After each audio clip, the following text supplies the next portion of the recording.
Bonjour, je suis Daniel Duclos, donc je suis chef d'entreprise depuis environ 25 ans, avec toutes les contraintes et les difficultés que ça peut poser. Chef d'entreprise, créateur d'entreprise, donc il y a beaucoup de difficultés. Et très tôt, j'ai été amené à chercher des méthodologies pour soutenir les difficultés, pour faire face, pour rester positif, pour rester finalement heureux, bien dans ma peau, entraîneur, crédible et péchu. Bon, c'est pas toujours évident évidemment, hein, parce que des difficultés, il y en a toujours. Et enfin bon, j'ai travaillé un peu ces méthodes. Donc très rapidement, j'ai obtenu des résultats, hein, notamment sur la gestion du mental. Et tout ça part du principe que tout ce qui nous arrive à l'extérieur finalement vient d'abord de l'intérieur et que notre état d'esprit est fondamental finalement dans la réussite de ce que l'on peut entreprendre. Donc les méthodes, le livre sur la réussite et le bonheur par la pensée positive a trait surtout à gérer notre état d'esprit, à obtenir un bon état d'esprit, de façon à avoir un mental, je dirais, à toute épreuve, nous permettant de surmonter les difficultés et d'obtenir ce que nous souhaitons.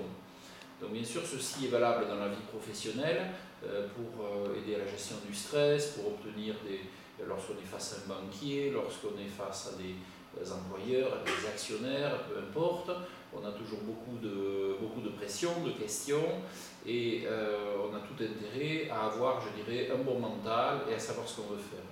Tout est toujours beaucoup plus facile, hein, dans ce cas-là. Donc,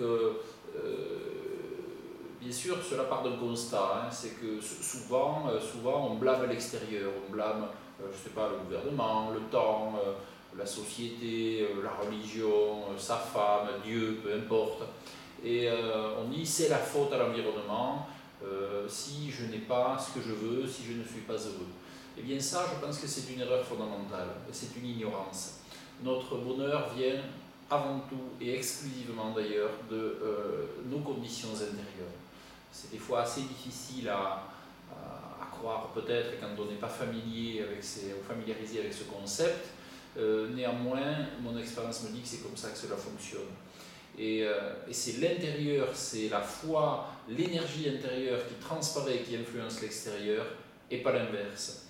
Et quand on voit quelqu'un qui réussit ce qu'il entreprend, eh bien en général il réussit ce qu'il entreprend parce qu'il est heureux. Et il n'est pas heureux parce qu'il réussit ce qu'il entreprend. Vous voyez, il ne faut pas inverser les causes et les effets.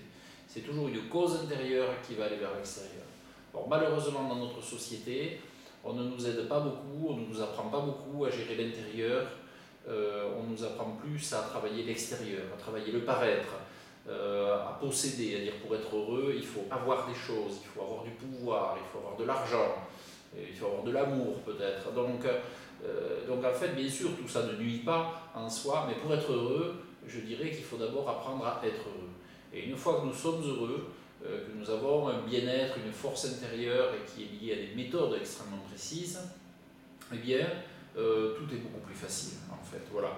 Et ce qui est, ce qui advient, advient. Lorsqu'on a des difficultés, elles arrivent, elles sont là. Et bien, la seule chose qu'on peut faire, c'est faire avec et faire au mieux avec ce qui nous est donné.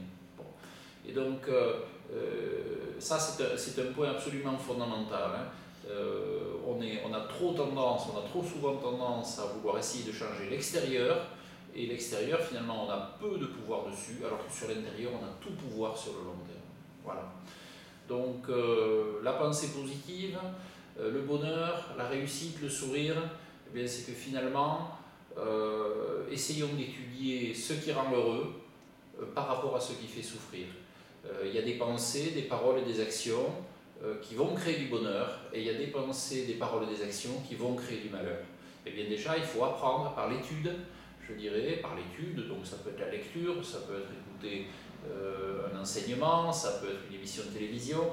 Et il faut déjà apprendre qu'est-ce qui rend heureux par rapport à ce qui rend malheureux. Et une fois qu'on l'a appris, eh bien, il faut arriver à le mettre en pratique et à le faire descendre profondément. Donc ce sont ces méthodes assez simples que j'expose, que j'ai personnellement expérimentées dans tout ce que j'expose, et qui ont été d'un grand secours pour moi et pour beaucoup de personnes à qui j'ai été amené à parler de cela à l'oral. finalement, c'est un sujet qui me passionne et qui aide beaucoup. Voilà, écoutez, je vous fais le souhait que ces concepts puissent vous aider et aider le maximum de personnes qui sont en recherche de mieux-être, si vous voulez, de façon à ce qu'ils puissent dérouler leur propre fil d'Ariane dans leur développement personnel. Merci.